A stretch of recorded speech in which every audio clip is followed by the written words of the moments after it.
Hi everyone, it's Justine. Do you know this moment when you're seeing shoes in a store and you're like, those shoes look stunning, and you want to tell somebody about them, but first, you can't describe the shoe, second, you don't know what they're called and you're stuck. If you had that case, that situation, at least once in your life, keep watching, because once you're done watching this video, you're going to be a shoe expert. This video is going to be a shoe lexicon. We're going to start with flat shoes and then move on to heels and boots. Gladiator sandals are flat sandals, pretty much made of straps with a super flat sole, very comfortable in summer. Those shoes are inspired by ancient Greece. Gladiators were fighting in the arena for the emperor and for their freedom. Ballerinas are also extremely flat shoes, very flexible, usually rounded at the front and inspired by the point shoes of ballet dancers. Most ballerinas are so flexible that the sole curves when you're not wearing them. Moccasins are flat, comfortable shoes, often made of brushed leather, with a piece on the top of the foot which can be embroidered or decorated. This type of shoe doesn't make noise when you walk. It comes from the shoes that Indians were wearing, and by Indians I mean the original people of America, like the Redskin tribes. Then we have loafers. They're a bit like moccasins, but for the city. The heel is higher and harder, but the shoe is still quite comfortable. You can see tons of loafers in the collections of luxury brands like Gucci or Tod's.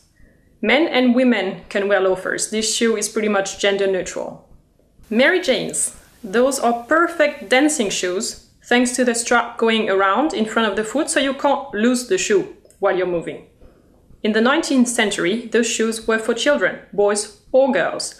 But since the 20th century, they're seen as being shoes for women. And so now you can find Mary Janes also with chunky heels or a bit higher heels, often worn with high socks and a skirt. It's a pretty girly silhouette and style. Mules now are shoes which have the heel left bare. They only hold onto the foot thanks to the front of the shoe. Historically, they were slippers, like house shoes you would wear with your pajamas, but now you can find very luxurious and feminine ones with heels on the high streets and in the collection of fashion designers.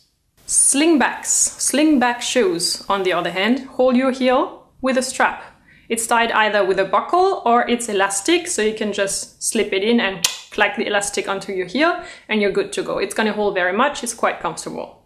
We are now moving on to shoes with heels, but staying in this topic of the strap for a few more seconds. Ankle strap shoes have a piece going up behind the heel and then an horizontal buckle strap which keeps the shoe and the foot together.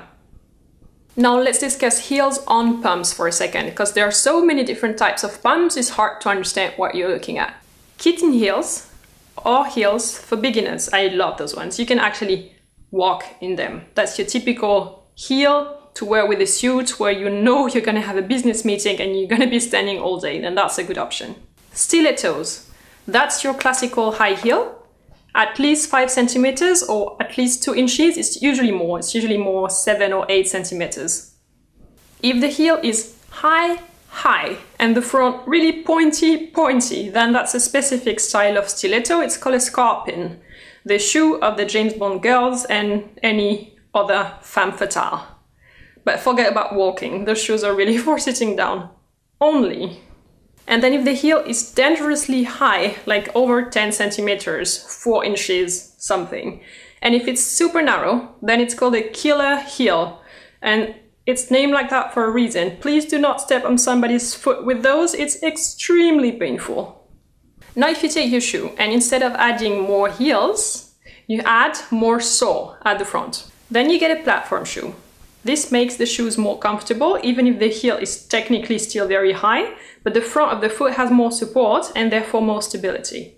Next one, if you have a thick sole and no more separated heel, so to say, then you have wedges, where the sole and the heel are one piece. The back can be higher to get the same leg elongating effect as with heels, but with wedges you really can walk a whole day. That's my favorite type of high shoe. 2 more useful words in the heel category. Chunky heels are wider and bigger than stiletto heels, typically, you can see that, right? They're a good alternative if you want more comfort and stability for your ankles. If you're not used to walking in heels, then the wider the heel, the safer you're walking, so to say. And then peep toes are heels that show your toes. They're like cut on at the front. I'm not sure where the idea is coming from, but they're perfect if you want to show off your pedicure and your nail polish. Moving on to boots, we're gonna start low and then go up. Chelsea boots are a great basic. First off, they have quite a tight fit. They end up at the level of the ankle, more or less, and they have a fabric loop at the back to help you put them on. And because they're tight, you have an area that's elastic instead of leather for the rest of the shoe, so that it can stretch when you put the shoe on. The story is that this shape was invented by the shoemaker of Queen Victoria of England in the 19th century. Then the shoes became popular in the city of Chelsea in England, that's where the name comes from, and the Beatles wore them. 60s, 70s, the shoe trended more and more, men and women wore them, and since that time, at the latest, they're really a classic. Cowboy boots. As the name says, those boots were worn by American cowboys. The heel is in leather and really hard, and you can clip a metal spike behind the heel to kick your horse when riding it. That's why the shoe is like really hard. It used to be a functional shoe, but somehow it became popular internationally and as a boot, wearable really in daily life. Now the boots are going up and high. Knee-high boots usually include a stiletto type heel, pointy at the front, and go up to the knee level, usually above the knee. Thigh-high boots go up even to the thigh, as it says. And one learning here, the higher the boots, somehow the shorter the skirt. Or you wear them over skinny jeans for a bit more comfort in daily life. Now that you've watched the video until here, here comes the reward. Listen, every other type of shoe can be named and described based on the names that I've mentioned already. Isn't it practical? For instance, if you see peep toe pumps with a Mary Jane strap over the foot, then it's called a peep toe Mary Jane heel.